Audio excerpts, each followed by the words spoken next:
आदमी को अच्छे से पता था कि उसकी बीवी का किसी और आदमी के साथ घर पर मिलने का प्लान है, लेकिन उसने तुरंत कुछ नहीं कहा। मगर वो भी चुपचाप बैठने वाला नहीं था जब उसकी बीवी उसे खुलेआम धोखा दे रही थी। उसने प्लान किया और बहुत सारे जर्नलिस्ट्स को बुला लिया ताकि वो पूरे सीन को लाइव स्ट्रीम कर सके। जब सब कुछ तैयार हो गया एक्सपोज करने के लिए, उसने अचानक जर्नलिस्ट्स को बाहर रोक दिया। असल में उसने पहले ही कमरे में एक हिडन कैमरा लगाकर लाइव शुरू कर दिया था, बिना उसकी बीवी को बताए। उधर बीवी एक रिच लड़के के साथ बैठकर डिस्कस कर रही थी कि कैसे अपने पति को घर से निकाल दे बिना उसे कुछ दिए। उसे अपने पति से नफरत थी क्योंकि वो उसे एक नॉर्मल मजदूर समझती थी और सोचती थी कि वो उसकी सेलिब्रिटी लाइफ के लायक नहीं है। लेकिन उसे ये नहीं पता था कि उसका पति असल में नेशनल साइंस एकेडमी का एक टॉप सीक्रेट साइंटिस्ट है और उसने अपनी आइडेंटिटी इसलिए छिपाई थी क्योंकि उसका काम बहुत कॉन्फिडेंशियल था। अब जब उसकी रिसर्च पूरी हो चुकी थी, ये पहली बार था जब वो पब्लिक में आ रहा था। उसने सारी चीजें बहुत प्लान करके की थी ताकि वो अपनी बीवी को एक अनफॉरगेटेबल लेसन दे सके। उस टाइम उसके ससुर और पूरा घर भी लाइव देख रहा था। जब उन्होंने देखा कि उनका दामाद इतना सक्सेसफुल है तो उन्होंने अपने बेटे से कहा कि सब रिलेटिव्स को भी बोलो लाइव देखने के लिए। उधर उसकी बीवी के फैंस भी शॉक्ड थे,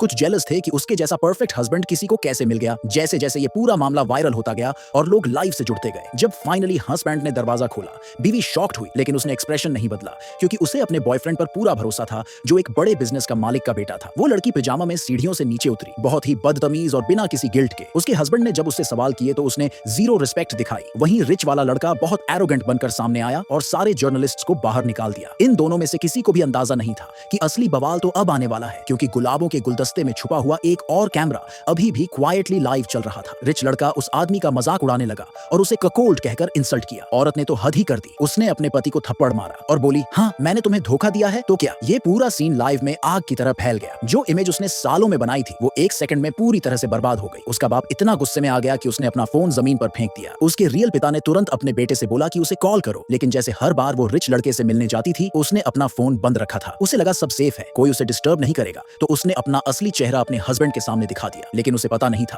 कि पूरे इंटरनेट पे लोग उसे गालियां दे रहे थे। उधर रिच लड़का अब भी अपनी फैमिली कंपनी की ताकत का घमंड कर रहा था। उसे अंदाजा नहीं था कि उसके बाप का बॉस ये सब लाइव देख रहा था और ऑलमोस्ट हार्ट अटैक की हालत में पहुंच गया था। उसने तुरंत अपने असिस्टेंट को बोला कि रिच लड़के के बाप को उसके पद से हटा दो। औरत की जो मॉडलिंग एजेंसी थी वहां सब गुस्से से पागल हो गए, लेकिन उससे कॉन्टैक्ट करना इम्पॉसिबल था क्योंकि उसका फोन ऑफ था। स्पॉन्सर्स और ब्रांड्स ने एक एक करके सारे कॉन्ट्रैक्ट्स कैंसिल कर दिए। एजेंसी का बॉस मजबूरी में अनाउंसमेंट कर दिया कि अब से उसका किसी भी प्रोजेक्ट में कोई काम नहीं रहेगा। उसको ब्लैकलिस्ट कर दिया गया। बीजिंग में टॉप लेवल के लोग गुस्से से फट पड़े क्योंकि उन्हें अपने साइंटिस्ट्स की रेपुटेशन बचानी थी। और इसी बीच वो औरत बिना कुछ रियलाइज किए अपने चेहरे पर मुस्कान ले लाखों लोगों के सामने प्राउडली कैमरा में देख रही थी।